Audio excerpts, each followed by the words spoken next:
आज के मेहमान। अथ स्वागतम शुभ स्वागतम, अथ स्वागतम शुभ स्वागतम, आनंद मंगल मंगलम, आनंद मंगल मंगलम, हित प्रियम भारत भारतम, हित प्रियम भारत भारतम, स्वागतम शुभ स्वागतम, अथ स्वागतम। शुभ स्वागतम। दोस्तों नमस्कार। आज एक युवा निर्देशक हैं हमारे साथ, जिन्होंने अपनी फिल्मों के जरिए बहुत कम उम्र में बड़ा नाम कमाया है। कोई कहे कहता रहे कितना भी हमको दीवाना, हम है नए अंदाज क्यों हो पुराना, हम है नए अंदाज क्यों हो पुराना। तो आइए विविध भारती के स्टूडियो में आज मुलाकात करें जाने माने युवा निर्देशक फरहान अख्तर से। इनसे बातचीत की है ममता सिंह ने। फरहान साहब, आपका बहुत बहुत स्वागत है कि आपने हमारे लिए वक्त निकाला। नमस्कार। नमस्कार। फरहान साहब, सबसे पहले आप ये बताइए कि निर्देशक बनने का ख्याल आपके मन में कैसे आया? मैं यही कहूँगा कि निर्देशक बनने का ख्याल मेरे मन में तब आया जब मैं दिल चाहता है कि कहानी लिख रहा था जी। तो जब मैंने कहानी लिखना शुरू की तो मैंने कभी सोचा नहीं था कि इस फिल्म को मैं खुद डायरेक्ट करना चाहूँगा। मगर लिखते लिखते ये कहानी इतनी पर्सनल होती गई कि मुझे नहीं लगा कि अगर मैं ये कहानी किसी और को दूं तो वो इसे जस्टिस दे पाएगा। तो एक मैं कहूँगा एक सेल्फिश कारण था कि मैंने डिसाइड कर लिया कि मैं खुद ही डायरेक्ट करूँ। तो ये कहानी सबसे पहले हमने सुना है कि जावेद साहब को सुनाई थी आपने? हाँ, ये कहानी मैंने उन्हें सुनाई, अपने माँ हनी रानी को सुनाई जी। और वो काफ़ी सरप्राइज हुए कि उन्हें पता भी नहीं था कि मैं कहाँ बैठकर एक घर में एक कोने में कहानी लिख रहा हूँ। तो वो बहुत ही खुश भी हुए क्योंकि उन्हें कहानी पसंद आई, मगर एट द सेम टाइम वो काफ़ी सरप्राइज भी हुए। तो मम्मी डैडी की तरह आपके मन में भी कभी ऐसा ख्याल नहीं आया कि आप फिल्म लेखक या गीतकार बने? मुझे लगता है कि एक क्या कहते हैं कि एक जेनेटिक डिस्पोजिशन होता है सबका, कि जो सदियों से चली आ रही है, एंसेस्टर्स से चली आ रही है एक जीन जो होती है, वो हमेशा जो लोग बिजनेस में हैं उनके बच्चे बिजनेस में काफ़ी अच्छे होते हैं जी। तो एक ऐसा एक अपना ही जो माहौल होता है घर में वो ऐसे ही फॉर्म होते हैं, ओपिनियंस आपके ऐसे ही फॉर्म होते हैं। तो शायद किसी लेवल पर ये मेरे लिए बहुत ही मुश्किल होता है अगर मैं कुछ और करने की कोशिश करता, क्योंकि मुझे लगता है मेरे खून में यही है। तो ऐसा ही हो गया मेरे साथ कुछ। जी। अच्छा, दिल चाहता है फिल्म के बारे में हम तो बहुत सारी बातें हमें आपसे करनी है, क्योंकि वो आपकी पहली फिल्म थी और बहुत हिट हुई थी। लेकिन पहले हम लक्ष्य के बारे में बात करना चाहते हैं। सबसे पहले तो हमें ये बताइए, लक्ष्य से पहले, कि आप इन दिनों क्या कर रहे हैं? इन दिनों अब मेरी बहन जो है जोया, उसकी फिल्म शुरू होने वाली है। तो अब इस वक्त रितेश और मैं जो पार्टनर्स हैं उसकी प्रोडक्शन के लिए तैयारी कर रहे हैं। उसके अलावा उस फिल्म के डायलॉग्स मैं लिख रहा हूँ, तो वो एक काम हो रहा है। उसके अलावा मैं अपनी तीसरी फिल्म का स्क्रिप्ट लिख रहा हूँ और इस वक्त बहुत से लोग मुझे फ़ोन कर रहे हैं और मुझे कह रहे हैं कि उन्होंने गुरिंदर चड्ढा जी की फिल्म प्राइड एंड प्रेजुडिस देखी है, उसमें जोया और मैंने गाने लिखे हैं जी। तो यही 3 चीज़ चल रहा है आजकल, फ़ोन और कंप्यूटर। अच्छा, लक्ष्य से जुड़ी कुछ बातें हम जानना चाहते हैं। क्या लक्ष्य का कोई हैंगओवर आपके मन में रहा है? हाँ, इस वक्त जैसे दिल चाहता है के बाद भी हुआ था कि रिलीज़ होने के 6 या 8 महीने तक हमेशा ऐसा लगता है कि क्योंकि बहुत ही हाई एनर्जी फिल्म थी, बहुत मेहनत की थी सबने, जो टीम थी उस फिल्म पे एक छोटा परिवार सा बन जाता है। तो बहुत मुश्किल होती है इस सिस्टम से बाहर निकलना, क्योंकि हमने साथ में 5 महीने लद्दाख में बिताए थे, बहुत मेहनत से काम की थी, बहुत ही मुश्किल हालात में काम किए थे। तो कुछ समय लगता है उसमें निकल आने में, तो हैंगओवर डेफिनेटली रहता है। मगर अभी धीरे धीरे जैसे मैं जोया की फिल्म पे काम कर रहा हूँ, अपने नए स्क्रिप्ट पे काम कर रहा हूँ, तो उससे डिस्टेंस होना शुरू हो गया। जी। अच्छा, आपने कहा कि लद्दाख में शूटिंग की थी लक्ष्य की, और बड़े ही खूबसूरत शॉट्स भी थे। हिमालय की ऊंचाइयों तक आप पहुंचे थे शूटिंग के लिए, तो किस तरह की परेशानियां आपको फेस करनी पड़ी थी?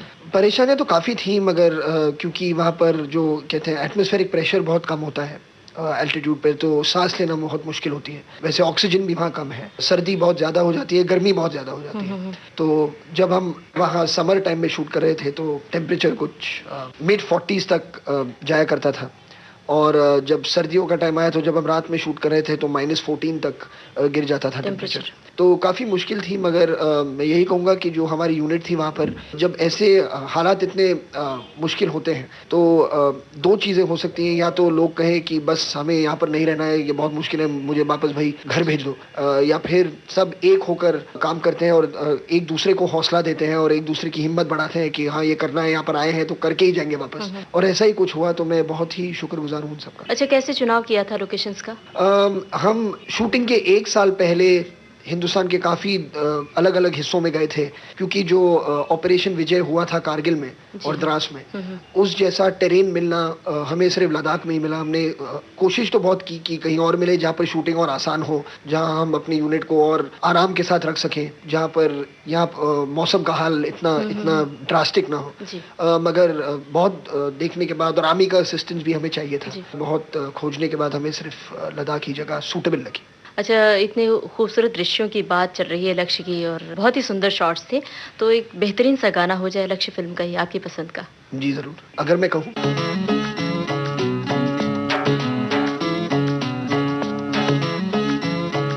अगर मैं कहूँ मुझे तुमसे मोहब्बत है, मेरी बस यही चाहत है, तो क्या कहोगी?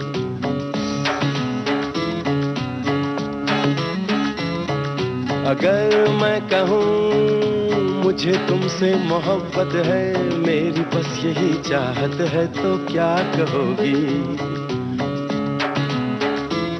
मैं तुमसे कहूँगी इस बात को, अगर तुम जरा और सजा के कहते, जरा घुमा फिरा के कहते तो अच्छा होता।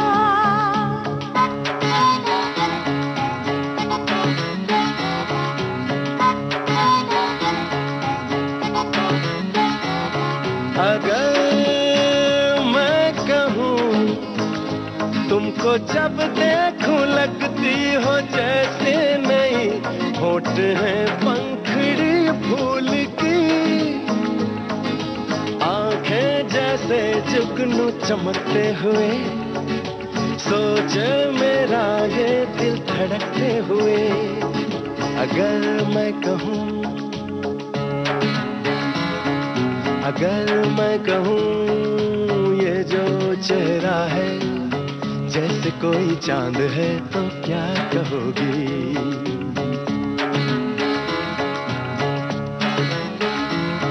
मैं तुमसे कहूँगी मुझको भूले से भी चांद तुम ना कहो, चांद में तो कई दाग हैं, मुझे भूल ना कहना वो मुरझाते हैं, जुगनू भी ना कहना वो खो जाते हैं। ये बातें पुरानी है जो मुझको सुनानी है, किसी और राते कहते, जरा घुमा फिरा के कहते तो अच्छा होता। अगर मैं कहूँ मुझे तुमसे मोहब्बत है, मेरी बस यही चाहत है, तो क्या कहोगी?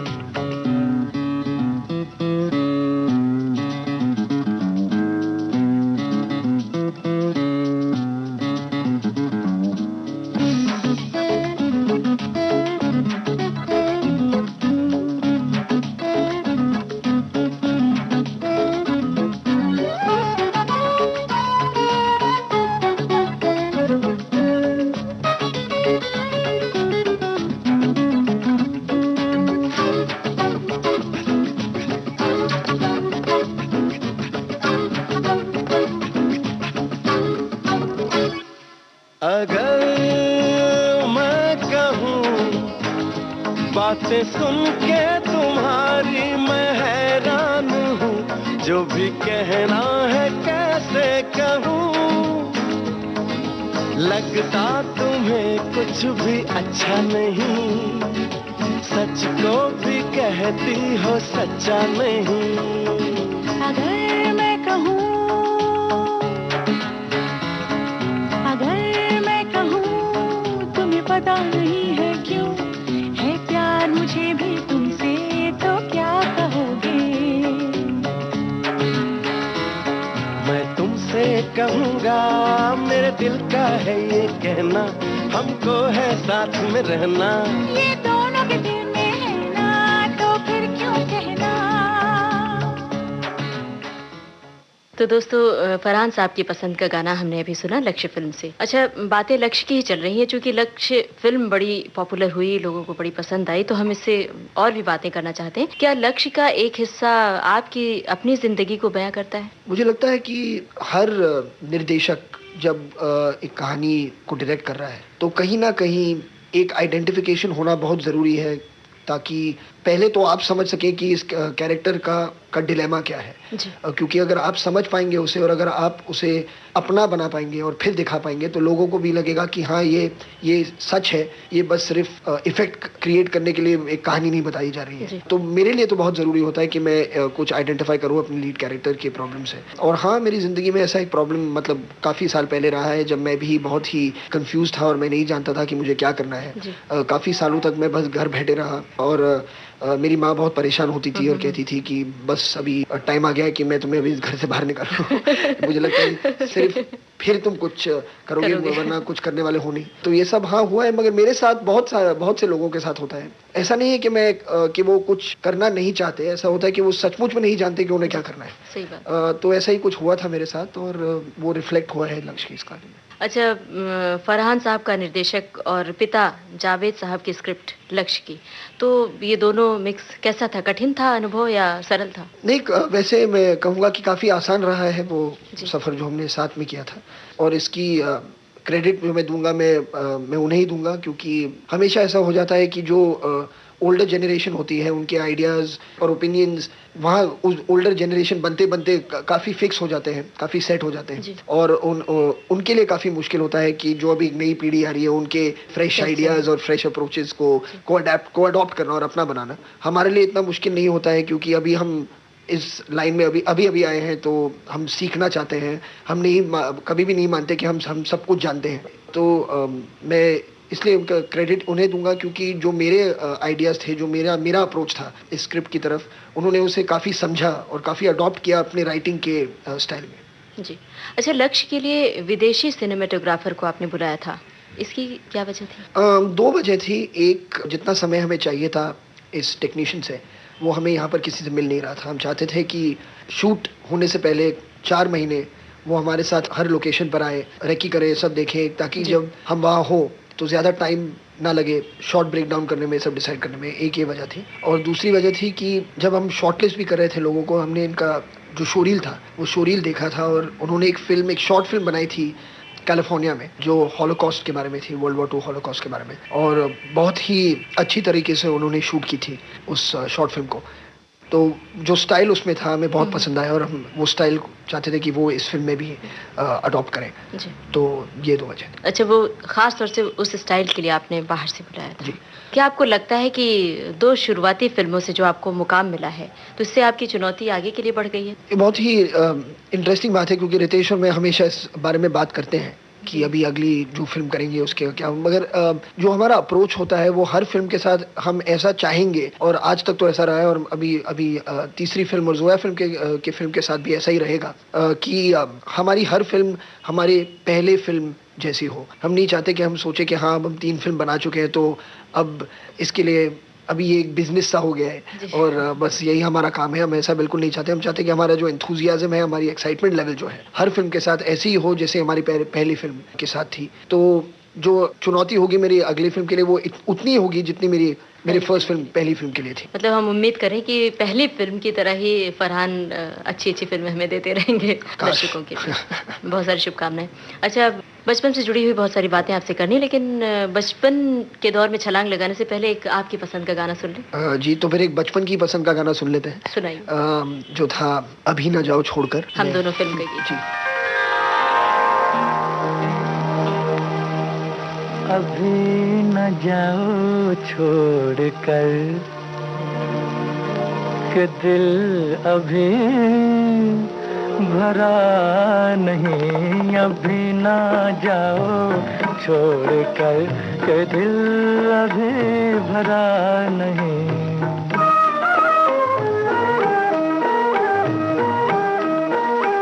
अभी अभी तो आई हो, अभी अभी तो,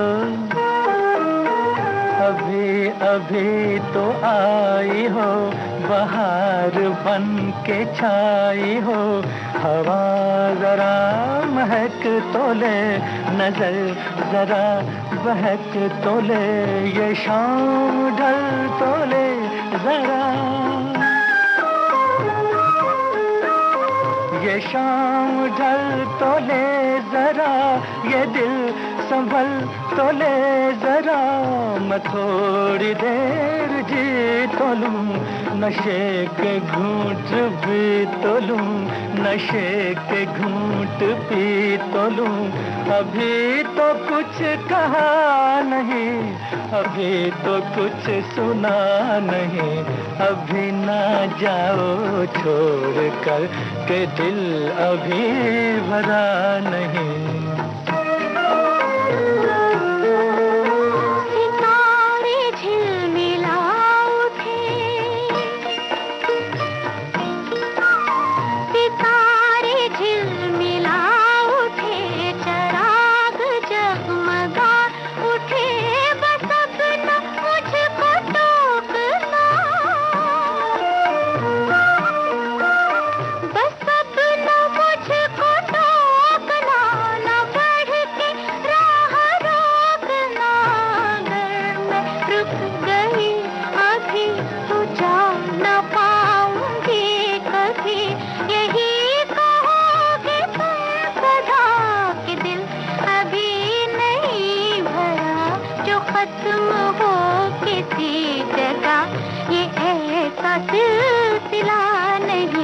अभी नहीं, अभी नहीं, नहीं नहीं नहीं नहीं, अभी ना जाओ छोड़ कर के दिल अभी भरा नहीं। हाँ यही कहोगे तुम सदा कि दिल अभी भरा नहीं। हाँ दिल अभी भरा नहीं, नहीं नहीं नहीं नहीं।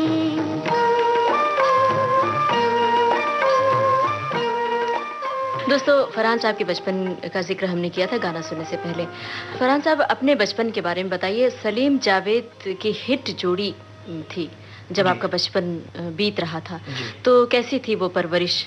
मुझे बहुत ज़्यादा याद नहीं है उस दौर के बारे में, मगर मुझे याद है कि जो मेरे पिताजी थे वो बहुत बिजी रहते थे, क्योंकि मुझे लगता है कि जब मैं पैदा हुआ 74 में, तब जंजीर पिछले साल 73 में रिलीज़ हुई थी और या 72 में रिलीज़ हुई थी। उस दौरान बहुत सारी फिल्में सलीम जावेद के लिखे हुए रिलीज़ हुए, तो वो बहुत बिजी रहते थे, हमेशा शूटिंग पे जाया करते थे और एक्टर्स से सिटिंग्स में होते थे। प्रोड्यूसर के ऑफिस में कुछ नरेशन हो रहा होता था, और मुझे याद है एक कमरा है हमारे घर में जो उनकी स्टडी थी, और सलीम अंकल और मेरे पिताजी वहाँ उस कमरे में काम करते थे, और बहुत जोया और मुझे कहा जाता था, और उनके भी बच्चों को, सोहेल को और अरबाज को, कि जब वो वहाँ अंदर हुए तो बस वहाँ पर कोई नहीं जाएगा, यहाँ पर बहुत ज़रूरी काम चल रहा है। तो और वो बहुत टाइम एक दूसरे के साथ बिताते थे, और बिताना चाहिए था उन्हें, क्योंकि जिस तरह का काम वो कर रहे थे बहुत ज़रूरी था कि वो एक दूसरे की आइडियाज़ को अच्छी तरह से समझें। तो उनके बारे में मुझे ये बहुत ही अच्छी तरह से याद है कि वो एक कमरा जो था उनका बहुत ही सीक्रेट था। उसके अलावा तब मैं, हाँ, बहुत सारे एक्टर्स आया करते थे घर पे, म्यूजिक डायरेक्टर्स आते थे घर पे, डायरेक्टर्स आते थे घर पे, तो एक हमेशा, और शायर बहुत आते थे घर पे, तो हमेशा एक ऐसा एक क्रिएटिव सा माहौल रहता था घर में, और बहुत ही एक्साइटिंग था, क्योंकि मेरे दोस्तों के लिए जो मेरे बिल्डिंग में रहते हैं पीछे, बहुत ही एक्साइटिंग था कि आज एक एक्टर आया है तुम्हारे घर पे, तो सब छोटे बच्चे आते थे ऑटोग्राफ लेने और देखने के लिए। तो हाँ, काफ़ी मज़ा आता था। तो उस समय तो ऐसी कोई तमन्ना आपके मन में नहीं जागती थी कि हम भी बड़े होकर हम भी इसी तरह से फिल्म लेखक बनेंगे, फिल्म निर्देशक बनेंगे? नहीं, बिल्कुल नहीं। मैं कहूँगा कि 94 या 95 तक मैंने कुछ ज़्यादा सोचा नहीं था कि मैं क्या करने वाला हूँ, क्या करूँगा। उसी के बाद जब मैंने एज एन असिस्टेंट डायरेक्टर काम शुरू किया, वो भी इसलिए नहीं क्योंकि मैं असिस्टेंट डायरेक्टर बनना चाहता था। जैसे मैंने आपसे कहा कि मेरी माँ ने कहा कि मैं अपने घर से निकाल दूंगी, तो इसीलिए मैंने कहा चलो कुछ करते हैं, तो मैं असिस्टेंट डायरेक्टर बन गया। और जब मैं वहाँ काम कर रहा था तो मुझे लगा कि ये मेरे लिए बहुत ही इंटरेस्टिंग लाइन ऑफ वर्क है। जी अच्छा, बात बचपन की चल रही है तो हम ये जानना चाहते हैं पढ़ाई में कैसे थे, तेज थे या? मैं बहुत ही इनकंसिस्टेंट था, जैसे हमारी इंडियन क्रिकेट टीम हो गई आजकल।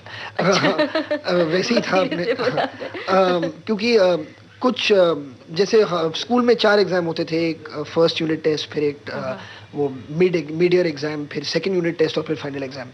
तो ऐसा होता था कि जब मैं मन लगा के पढ़ता था तो कभी कभी तो अपने सब्जेक्ट्स में फर्स्ट आया करता था, और फिर अगले टेस्ट में क्योंकि मैंने पढ़ाई नहीं की तो फेल हो जाता था। तो बहुत ही इनकंसिस्टेंट था, मगर मैं कहूँगा कि एवरेज स्टूडेंट, और जब मैं मन लगाता था तो अबव एवरेज स्टूडेंट था। मगर मुझे स्कूल जाना बहुत पसंद था, मगर पढ़ाई में ज़्यादा पसंद नहीं थे, मगर I was an average to an above average student. अच्छा, ज़रा अपने स्कूल की शरारतों की कहानी बताइए, जो कहानियाँ आप सुनाया करते थे अपने दोस्तों को। भाई ये तो अभी जब भी मैं इंटरव्यू में जाता हूँ, मुझे लगता है मेरे मम्मी और मेरे पापा ने सबको ये कहानियाँ बता दी है। हाँ, बता दी है। तो जब भी मैं इंटरव्यू करना चाहता हूँ तो सब पूछने लगते हैं वो हेलीकॉप्टर वाला किस्सा सुनाइए, वो कहानियाँ। हाँ, वो था। मुझे कहानियाँ बनाने का बहुत शौक था और मैं हमेशा अपने सारे दोस्तों को कहानियाँ बताते रहता था कि मैं स्कूल में हेलीकॉप्टर से आता हूँ, और बस बहुत सी चीज़ें कि मैं मड आइलैंड में जा रहा हूँ, वहाँ पर मेरी एक बहुत शानदार पार्टी है, और ये सब मैं कहता रहता था। तो हाँ, ऐसी आदतें थी जो उम्र बढ़ते बढ़ते वो कम हो गई। मतलब कहानियाँ बनाने की प्रेरणा उस समय से थी? हाँ, वो कहते हैं एक बीज तभी से बोया हुआ था मैंने। और वो अब फल फूल रहा है। अच्छा, क्या अपने पिता और माँ के इतना कामयाब होने का दबाव आप पर था क्या? मुझे लगता है कि जो दबाव होता है पेरेंट्स से अपने बच्चों पर, वो 2 ही लोग डाल सकते हैं। एक तो खुद बच्चा अपने आप पर ये दबाव डाल सकता है कि मेरे माँ बाप इतने बड़े लोग हैं तो मैं क्या करूँगा, और दूसरे माँ बाप जो अपने बच्चे को कहेंगे कि देखो हमने अपने ज़िंदगी में क्या पाली है और अब तुम्हें भी कुछ करना चाहिए। मगर ऐसा फॉर्चुनेटली मेरे साथ या जोया के साथ हुआ नहीं है। मेरे पेरेंट्स बहुत ही इंडिपेंडेंट लोग रहे हैं अपनी ज़िंदगी में, और हमेशा उन्होंने जोया को और मुझे अपने ही एक्सपीरियंसेस से सीखने की फ्रीडम दी है। कभी भी हम पर ये दबाव नहीं डाला है कि तुम्हें बड़े होकर ये करना ही होगा या ये बनना ही होगा। वो हमेशा चाहते थे कि हम खुद अपने इंसान बने, अपने लोग बने। I think they succeeded in doing that, because जो भी हम आज कर रहे हैं, आए साल हाँ लगता है कि हम भी उसी फील्ड में आ गए हैं, मगर ये इनएडवर्टेंटली हुआ है। हम नहीं चाहते थे कि हमें कभी ये प्रेशर नहीं था कि तुम्हें बड़े होकर लेखक बनना होगा या बड़े होकर डायरेक्टर बनना होगा। ये ऐसा हो गया है, मगर इनमें उनका कोई दबाव नहीं रहा है। जी फरहान साहब, आगे बढ़ने से पहले एक आपकी पसंद का गाना और सुन लें। हाँ, गाना हम सुन सकते हैं, क्योंकि बचपन की बात चल रही है तो slightly more grown up time का अमर प्रेम का गाना है, कुछ तो लोग कहेंगे। कुछ तो लोग कहेंगे, लोगों का काम है कहना, छोड़ो बेकार की बातों में कहीं बीत न जाए रहना। कुछ तो लोग कहेंगे, लोगों का काम है कहना, छोड़ो बेकार की बातों में कहीं बीत न जाए रहना। कुछ तो लोग कहेंगे।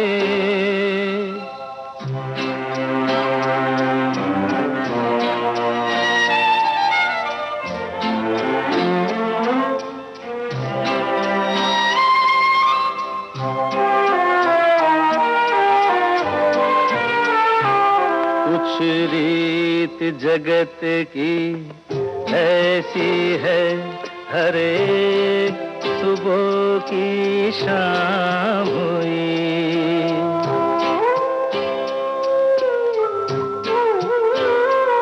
कुछ रीत जगत की ऐसी है, हर एक सुबह की शाम हुई। तू कौन है, तेरा नाम है क्या, सीता भी यहाँ बदनाम हुई। फिर क्यों संसार की बातों से भीग गए तेरे नैना।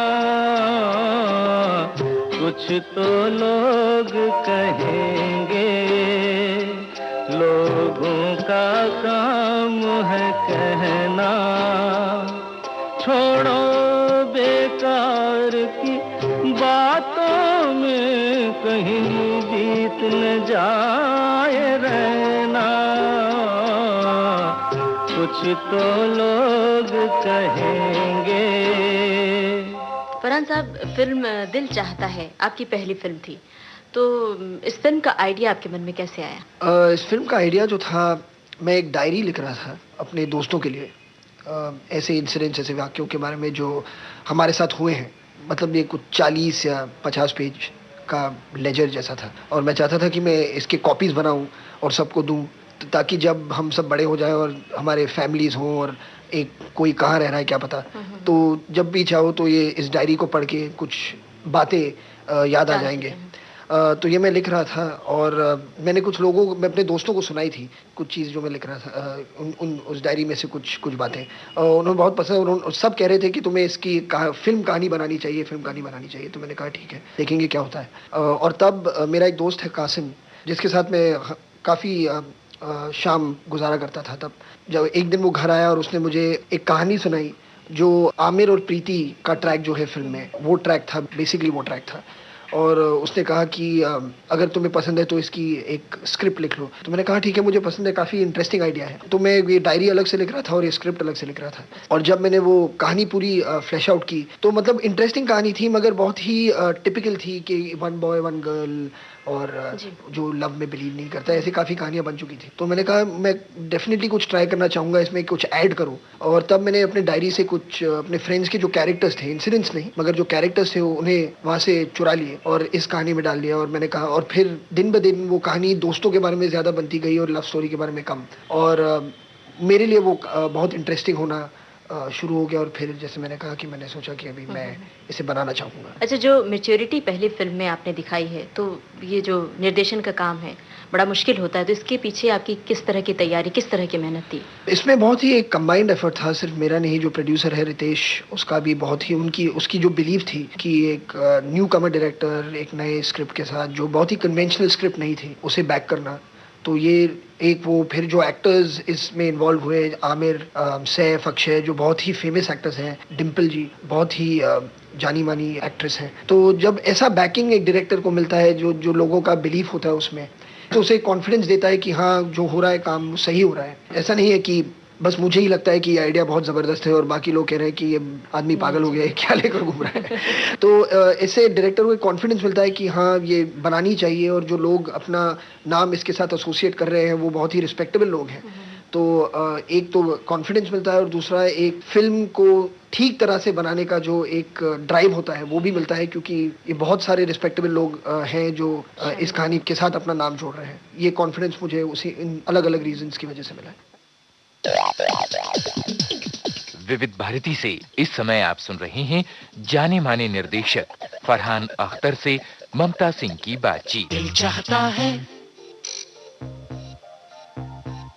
दिल चाहता है।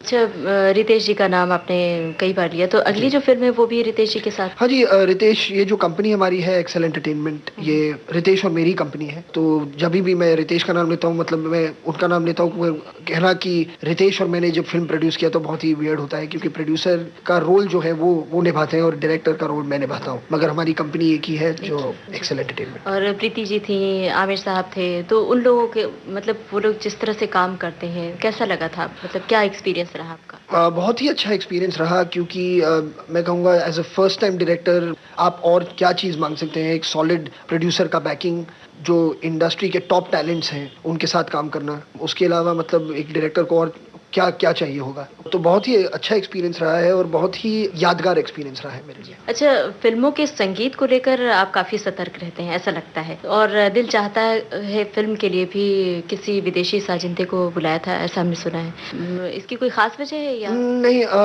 मतलब फिल्म का म्यूजिक बिल्कुल शंकर एहसान और लॉय ने किया है। एक पोर्शन था जो ओपेरा सीन है उस फिल्म में, जहाँ प्रीति और आमिर ऑस्ट्रेलिया में जाकर एक ओपेरा देखते हैं। तो वो जो सेंसिबिलिटी होती है ओपेरा की, वो हमारे इस देश की सेंसिबिलिटी नहीं है कंपोज करने के लिए। तो इसलिए मैं ऑस्ट्रेलिया में था, वहाँ हम शूट कर रहे थे, तो वहाँ पर एक ओपेरा डायरेक्टर है, उनका नाम है जॉन सेल्जनिक, और हमने उन्हें अप्रोच किया पूरा जो है ओपेरा डायरेक्ट करने के लिए। तो I mean on some level हमने एक ओपेरा को कमीशन किया है। It is something that is owned by Excel Entertainment. अगर हम चाहे तो वो ओपेरा को कहीं बॉम्बे में परफॉर्म कर सकते हैं, क्योंकि जो म्यूजिक कंपोज हुआ है वो ओरिजिनल म्यूजिक है। तो इसीलिए जो सेंसिबिलिटी रिक्वायर्ड थी उस म्यूजिक के लिए, वो इस देश के म्यूजिक डायरेक्टर्स की सेंसिबिलिटी नहीं है। वो मतलब किसी और चीज से को सुनकर इंस्पायर होकर वो काम करेंगे, और एक इंट्रिंसिक क्वालिटी उसमें नहीं होगी। इसलिए हम उस सेक्शन के लिए मैंने एक ऑस्ट्रेलियन म्यूजिक डायरेक्टर जी, जरूरत के हिसाब से। अच्छा, आपकी दोनों फिल्मों में शंकर एहसान लॉय संगीतकार रहे हैं और बड़े एक्सपेरिमेंटल संगीतकार माने जाते हैं, तो किस तरह की यादें हैं इनकी आपके साथ में? बहुत ही अच्छी। उनके साथ काम करने में बहुत मज़ा आता है। वो उन तीनों का सेंस ऑफ ह्यूमर कमाल का है। तो जब भी काम कर रहे हैं, कभी भी ऐसा नहीं लगता कि एक बहुत ही सीरियस माहौल है। मतलब क्रिएटिव वर्क हो रहा है, मगर एक बहुत ही हंसी और मजाक के माहौल में हो रहा है। और ये अच्छी बात है जब आप म्यूजिक क्रिएट करो कि सब खुश रहे, सब हंसते रहे, क्योंकि तभी अच्छा काम हो सकता है, जब माहौल ही लाइट हो, जब माहौल हंसी मजाक से भरा हो।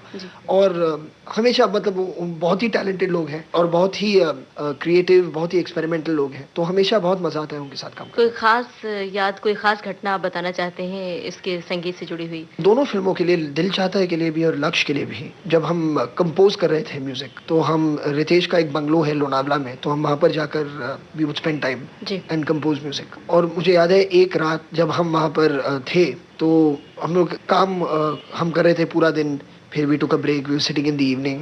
वहाँ पर एक रितेश के बैल्कनी में एक झूला है तो सब वहाँ बैठ रहे थे, और वहाँ पर एक जोक्स का सेशन शुरू हो गया। मुझे लगता है कुछ 8 बजे थे जब ये शुरू हुआ, और बस उसके बाद मेरे डैडी भी थे, जिनका भी सेंस ऑफ ह्यूमर कमाल का है। तो ये हम 4-5 लोग थे, और एक के बाद एक जोक्स कहे जा रहे थे और हंसते जा रहे थे। मतलब पेट में दर्द हो गया था, इतना हंसते थे। और फिर एट सम पॉइंट समबडी से, चलो अभी काफी देर हो गई, हमें सोना चाहिए। और हमने तभी वॉच की तरफ देखा, और हमें रियलाइज किया कि कुछ 2:30 बज गए थे। ऑलमोस्ट 4.5 आवर्स नॉन स्टॉप, मतलब एक जोक्स का सेशन चल रहा था, खत्म ही नहीं हो रहा था। और उसके बाद अगला दिन हम तो सब जाके सो गए थे, और हम सोच रहे थे कि जो गाना रिकॉर्ड हुआ फाइनली, जाने क्यों लोग प्यार करते हैं, उस सिचुएशन के बारे में सब सोच रहे थे। तो शंकर को ये ट्यून अपने दिमाग में, जब वो सो रहा था, तो उसने सपने में आ गया। सपने में आई ये ट्यून। तो वो सुबह कुछ 6 या 6:30 बजे उठा और नीचे आया, और उसने कीबोर्ड पे ये ट्यून बजाना शुरू की। और मेरे पिताजी भी उठ गए, उन्होंने कुछ सुना और वो भी उठ के नीचे आ गए। मतलब एहसान, लॉय, रितेश और मेरे जागने से पहले उन्होंने ये ट्यून कंपोज कर ली, और मेरे डैडी ने ये गाना लिख भी लिया। तो जब हम नीचे आए, उन्होंने कहा बस गाना तैयार हो चुका है। तो हमने कहा क्या गाना है, और शंकर ने गाया जाने क्यों लोग प्यार करते हैं। और वही जो फाइनल जो वहाँ पर लिखा था और कंपोज हुआ था, वो इवेंचुअली रिकॉर्ड हुआ। तो ऐसी बहुत ही मजेदार चीजें होती रहती है उनके साथ। फरहान साहब, बात चल रही है शंकर एहसान लॉय के संगीत की, और इतने नोक झोंक के साथ आपने ये संगीत तैयार किया था दिल चाहता है का। तो कौन सा गाना इसी फिल्म का सुनवाए आपने? इस फिल्म का जो टाइटल ट्रैक है दिल चाहता है, वो मुझे सबसे क्लोज टू माय हार्ट लगता है, मेरे को सबसे ज्यादा पसंद है। तो वही गाना सुन लेते हैं। दिल चाहता है हम ना रहे कभी यारों के बिन,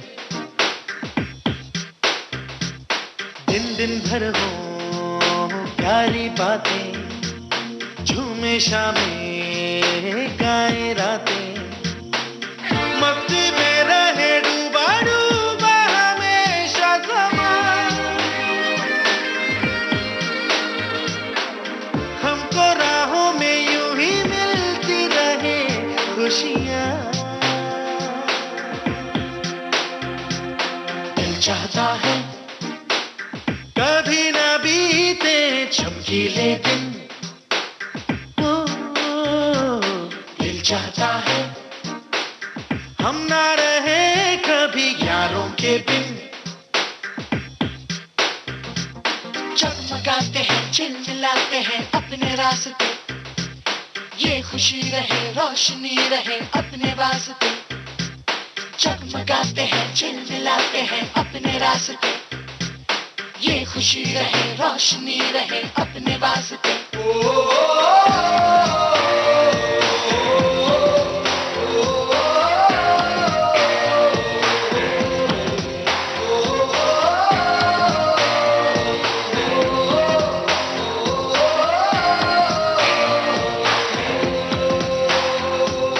जहाँ रुके जहाँ भी जाए जो हम चाहें वो हम पाए मस्ती में रहे डूबा डूबा हमेशा समा हमको राहों में यूं ही मिलती रहे खुशियाँ दिल चाहता है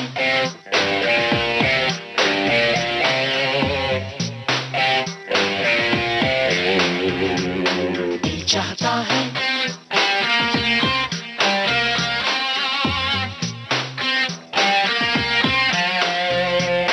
दिल चाहता है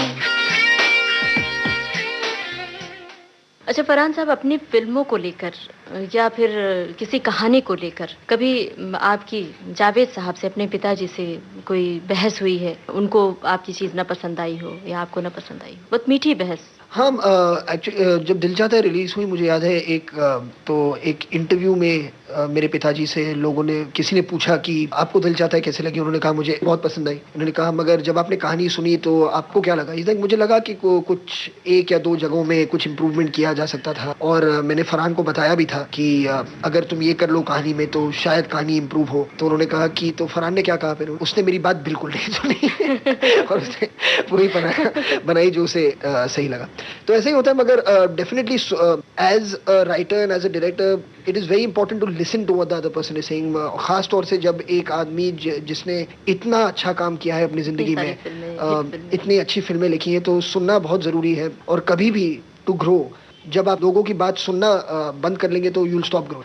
मतलब अगर आप उसे एक्सेप्ट करें और उसे यूज करें वो अलग बात होती है, मगर to listen to somebody's opinion is very important. तो ताकि आप जान सकें कि अच्छा ठीक है, अगर मैं उनकी बात नहीं सुन रहा हूँ तो किस वजह से नहीं सुन रहा हूँ, और मुझे क्यों लगता है कि जो मैं कह रहा हूँ और सही है, या फिर अगर वो सही है तो फिर आपको लगता है हाँ ये सही है तो मुझे वो करना चाहिए। एक दूसरी बात जो उन्होंने दिल चाहता है में भी की थी, लक्ष्य में नहीं कहूंगा क्योंकि लक्ष्य में हमने साथ में काम किया था तो एक ही काम हो जाता है इवेंचुअली, मगर दिल चाहता है में जब उन्होंने कहानी पहली बार सुनी तो उस वक्त जो अक्षय और डिम्पल का ट्रैक था, एक ऐसे पॉइंट पर हम पकड़ते थे जब अक्षय और डिम्पल एक दूसरे को पहले से जानते हैं और अक्षय उन्हें पसंद करता है, मगर उसने अभी तक डिम्पल जी को बताया नहीं।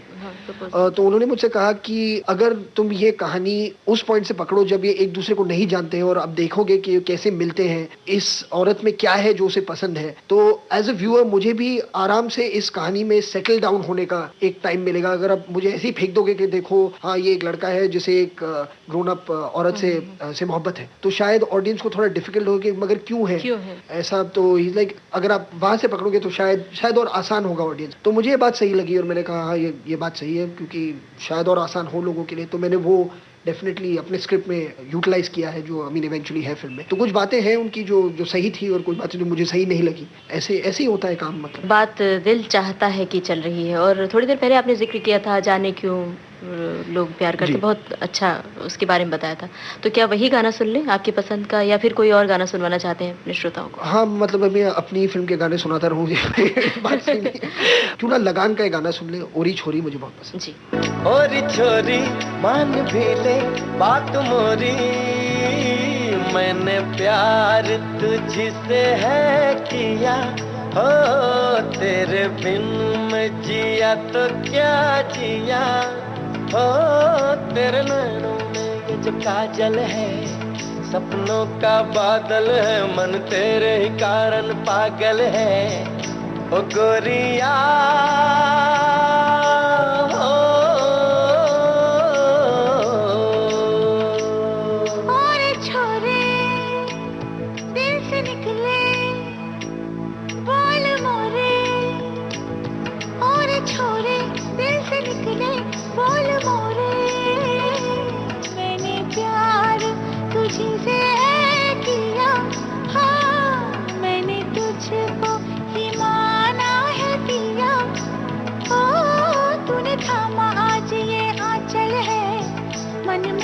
हलचल है, मैं न भूलूंगी ये वो पल है, सांवरिया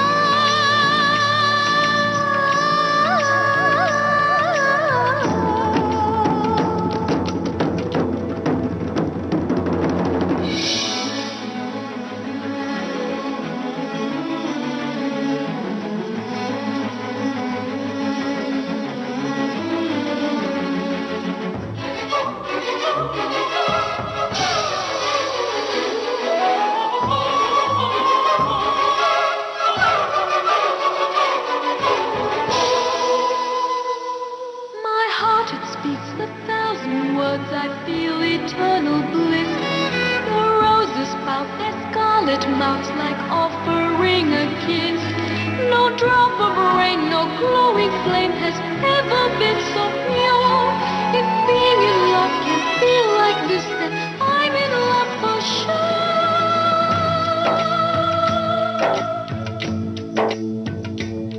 मोरे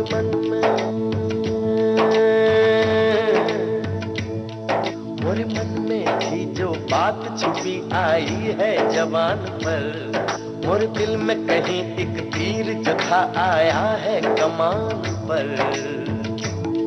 सुन सुन रे सजन रहे जन्म जन्म हम प्रेम नगर के बासी, थामे थामे हाथ रहे साथ साथ कभी दूरी हो न जरा सी। चलूं मैं संग संग तेरी राह में, बस तेरी चाह में।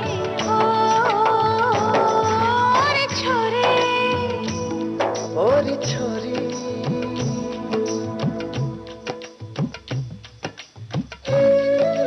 फरहान साहब, अपनी फिल्मों के स्टाइलिंग को लेकर, चरित्रों को लेकर आप बड़ी मेहनत करते हैं, ऐसा लगता है फिल्मों को देखते हुए।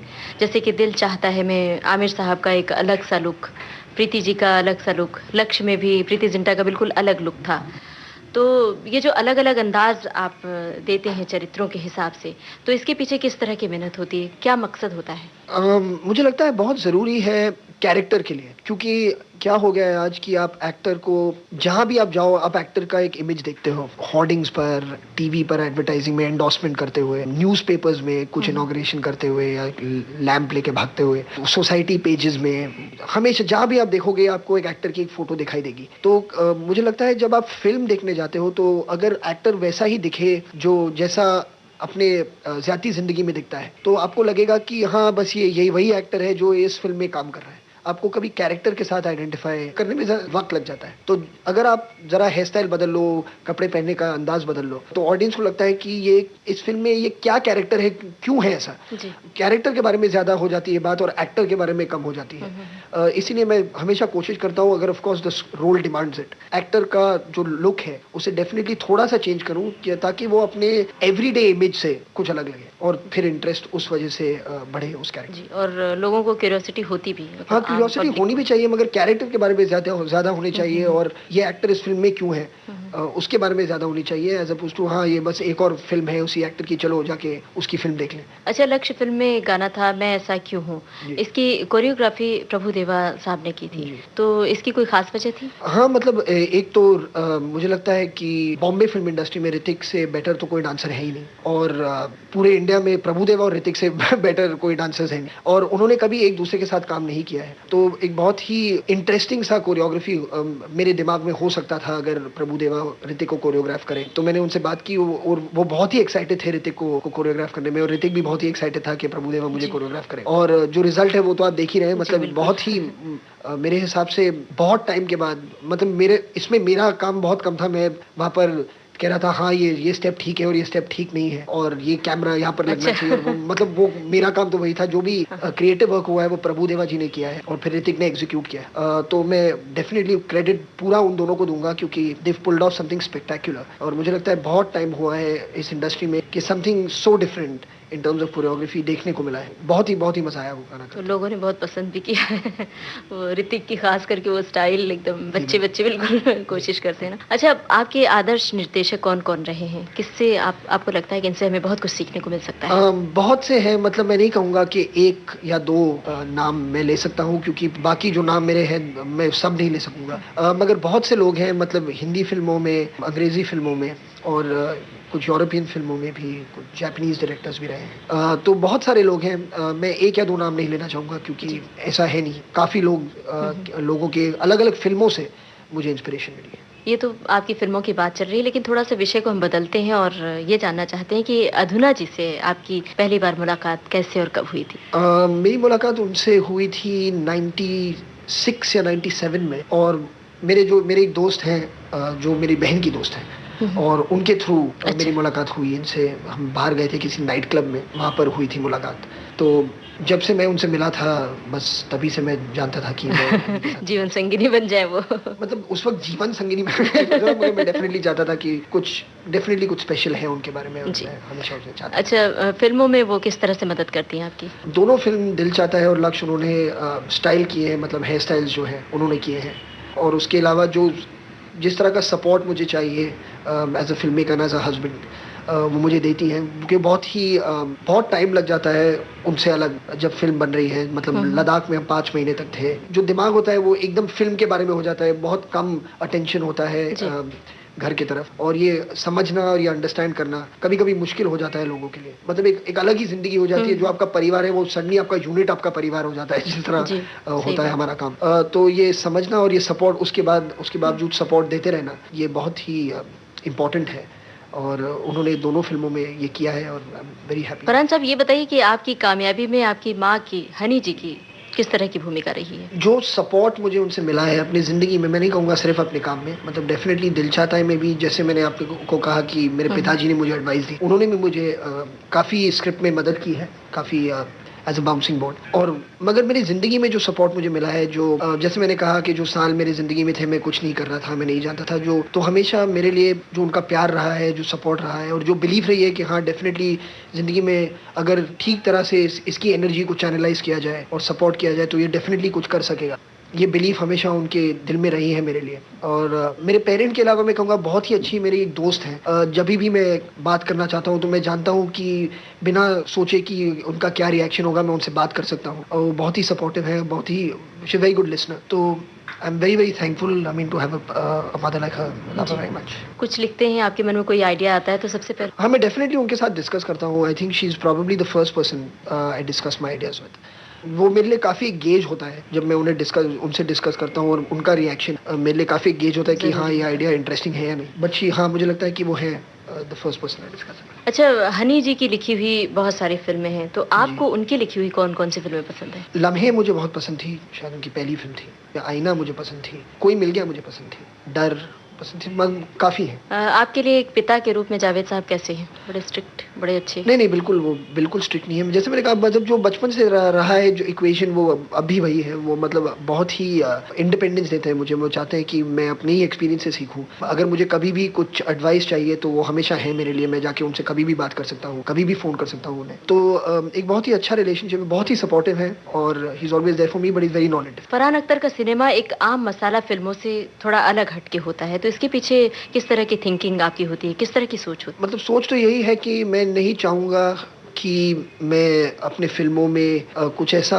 दिखाऊं जो मुझे नहीं लगे कि एक्चुअली हो सकता है। मतलब ऐसे फिल्में बनती हैं जो फैंटेसी फिल्में होती हैं, और कभी मैं उस जॉनर का फिल्म बनाऊं तो हाँ, मैं भी वो सारे लिबर्टीज लूंगा जो फैंटेसी फिल्म में लिए जा सकते हैं। मगर जो 2 कहानियां आज तक मैंने बनाई हैं, दिल चाहता है, लक्ष्य, बहुत ही रियल फिल्म्स रहे हैं, बहुत ही रियल कैरेक्टर्स के बारे में रहे हैं। तो जब कैरेक्टर्स ही रियल हैं, जब सिचुएशंस रियल हैं, तो उसको ट्विस्ट करके मतलब एक बहुत ही सरियल और अनरियल माहौल में बनाना मुझे सही नहीं लगा। और कभी भी जब मैं जॉनर बनाऊंगा एक फैंटेसी फिल्म की, तो फिर मैं भी ऐसी चीज़ें करूँगा। I am trying to be as true and as true to the subject at hand basically. Film Balle Balle, bride and prejudice के लिए आपने गाने लिखे हैं ना जी? तो क्या आगे भी गीत लिखने की तमन्ना है, आगे गीतकार के रूप में प्रतिष्ठित होने की, जैसे जावेद साहब ने भी किया था शुरू में? वो तो अब मुझे लगता है कहानी पर डिपेंड करेगा और डायरेक्टर जो है उस पर डिपेंड करेगा, क्योंकि गुरिंदर चड्ढा जी बहुत ही इंटरेस्टिंग डायरेक्टर हैं और बहुत ही मज़ेदार इंसान है। उनके साथ काम करने में बहुत मज़ा आया है। वो मतलब उनका भी मुझे लगता है मैं ऐसे लोगों की तरफ खींचे जाता हूँ जिनका सेंस ऑफ ह्यूमर बहुत अच्छा हो। मुझे उनके साथ काम करने में बहुत मज़ा आता है। उनका भी सेंस ऑफ ह्यूमर बहुत ही वैकी एक टर्म होता है जो बहुत ही वैकी है, और बहुत मज़ा आया। और अगर ऐसा कुछ स्क्रिप्ट हो, ऐसा कोई इंटरेस्टिंग डायरेक्टर हो, तो हाँ डेफिनेटली, क्यों नहीं। मतलब मैं हर चीज़ करना चाहूँगा जो मुझे सेटिस्फाई करे। अच्छा, फिल्मों के अलावा क्या शौक फरमाते हैं? फिल्मों के अलावा ट्रैवलिंग, म्यूजिक, बुक्स, और अपने बेटी के साथ ट्रैवलिंग, बेटी के साथ म्यूजिक और बेटी के साथ बुक्स। हाँ, मतलब यही 4 चीज़ें। क्या नाम है बेटी का आपकी? शाक्या। शाक्या, बड़ा प्यारा नाम है। अच्छा, किस तरह की खुशियाँ लेकर आई आपकी बेटी आपके जीवन में? हाँ, मतलब मेरी ज़िंदगी में जो 2 चीज़ें हुई हैं, दिल चाहता है और शाक्या एक ही साथ हुई थी। तो मतलब मैं कहूँगा कि कहते हैं फिल्म को भी कभी कभी लोग बेबी बुलाते हैं, तो मेरे 2 बेबी से साथ में दिल चाहता है और शाक्या। और जो दिल चाहता है ने मुझे प्रोफेशनली दिया है, पर्सनली मुझे शाक्या ने दिया है, वो एब्सोल्यूट सेटिस्फैक्शन। फरहान साहब, क्या ऐसी कोई तमन्ना आपके मन में है कि भविष्य में आपकी मम्मी कोई फिल्म लिखे, हनी जी, और आप फिल्म बनाएं? हाँ बिल्कुल है, वो बहुत ही अच्छी लेखक हैं, उन्होंने जो कहानियाँ लिखी हैं आज तक बहुत ही सक्सेसफुल और बहुत ही इंटेलिजेंट कहानियाँ रही हैं। तो मैं डेफिनेटली चाहूँगा, मतलब इस वक्त ऐसी कोई कोशिश नहीं है कि मैं उनके साथ काम ना करूं। मतलब वो बहुत बिजी हैं, बहुत से स्क्रिप्ट्स लिख रही हैं अलग अलग लोगों के लिए, और ख़ुद उनकी एक अभी डायरेक्टोरियल करियर उनका शुरू है, उस पर फोकस कर रही हैं। ऐसा ही है इस वक्त, मतलब एक स्टेटस को जैसा है। मगर डेफिनेटली फ्यूचर में मैं चाहूँगा कि हम साथ में काम करें। अच्छा, आपने कभी सोचा है कि आप फिल्म राइटिंग की ओर आगे बढ़ेंगे या फिल्म निर्देशन की तक ही रहेंगे, आप ऐसा कुछ सोचा है? नहीं, मैं दोनों चीज़ें करना चाहूँगा। मुझे राइटिंग में भी बहुत मज़ा आता है, इंटरेस्ट है और मज़ा आता है, और डायरेक्शन में भी, और दोनों बहुत ही डिफरेंट प्रोसेसेस हैं। राइटिंग जो है बहुत ही इंटरनल प्रोसेस है और डायरेक्शन जो है बहुत ही एक्सटर्नल, तो दोनों अलग लेवल पर क्रिएटिव सेटिस्फैक्शन देते हैं, और मुझे दोनों बहुत पसंद है। चुनौतियाँ किस में ज़्यादा है, लेखन में या निर्देशन? मतलब हर फिल्म का जो बेस होता है एक गुड आइडिया होता है, तो the biggest challenge I think is to find the right idea. उसके बाद डायरेक्ट करना, मतलब वो डिपेंड मोर करता है आपके कम्युनिकेशन स्किल्स पर, आपके क्रिएटिव आई पर। मगर जो सबसे बड़ा चैलेंज है is to figure out what the right idea is. चलते चलते फरहान साहब, अपने विविध भारती के तमाम श्रोताओं के लिए कौन सा गाना आपकी ओर से सुनवाएं? मेरे गाने के कोटे में अब एक ही गाना मुझे याद आ रहा है, वो फिल्म अशोका से है।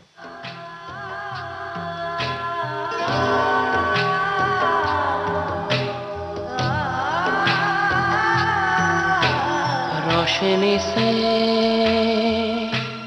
भरे भरे भरे भरे नैना तेरे,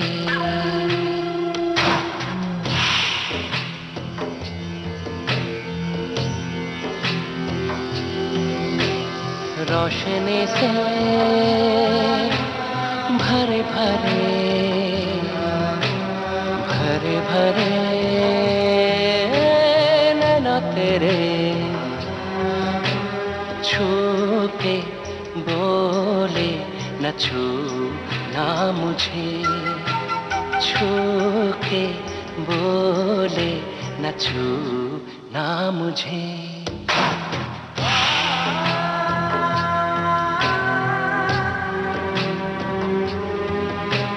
सपनों से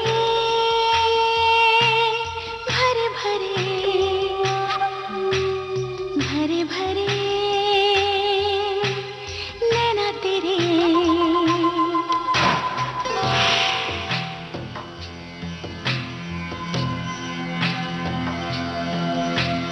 सपनों से भरे भरे भरे भरे नैना तेरे, छू के बोले न छू ना मुझे, छू के बोले न छू ना मुझे।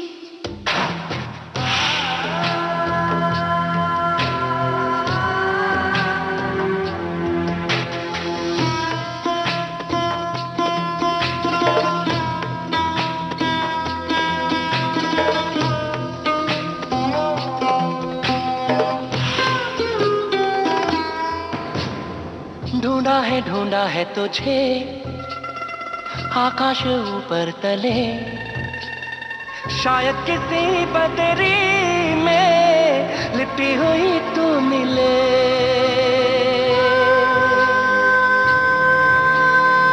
ढूंढा है तुझे आकाश ऊपर तले, शायद किसी नदिया में चलता हुआ तू मिले।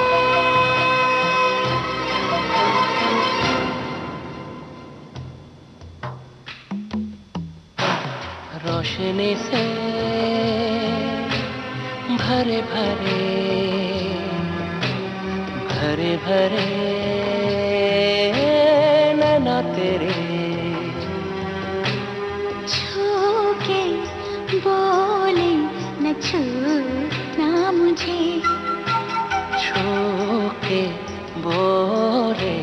छूना मुझे।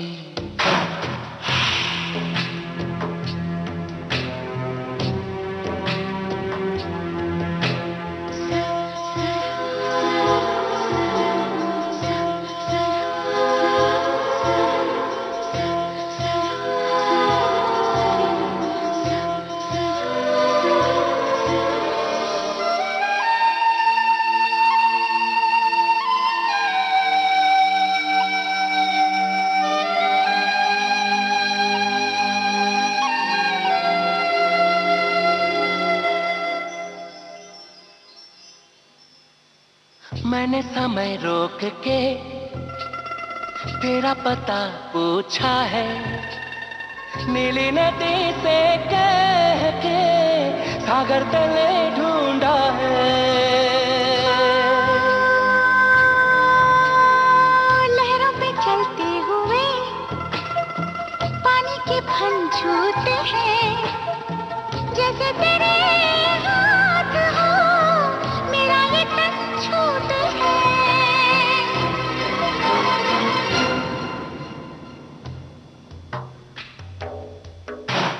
रोशनी से भरे भरे भरे भरे नैना तेरे, छू के बोले न छूना मुझे। फरहान साहब, बहुत बहुत शुक्रिया आपका कि आपने हमें इतना सारा वक्त दिया और इतनी सारी बातें बताई, खास करके म्यूज़िक से जुड़ी हुई जो खास खास बातें आपने फिल्मों की बताई, बड़ी अच्छी लगी, बड़ी रोचक लगी। हमें उम्मीद है कि हमारे तमाम श्रोताओं को बेहद रोचक लगेंगी। बहुत बहुत शुक्रिया। हाँ, यही सपना है तेरा, तूने पहचाना है। जाने माने युवा निर्देशक फरहान अख्तर से ममता सिंह की बातचीत अभी आपने सुनी। हम आपको बता दें, इस कार्यक्रम की रिकॉर्डिंग में हमारे तकनीकी सहयोगी थे सुभाष भांगरे और अर्जुन पाटकर। इस कार्यक्रम का संपादन किया आपके इस दोस्त यूनुस खान ने और विविध भारती की ओर से कार्यक्रम को प्रस्तुत किया शकुंतला पंडित ने। आज के मेहमान।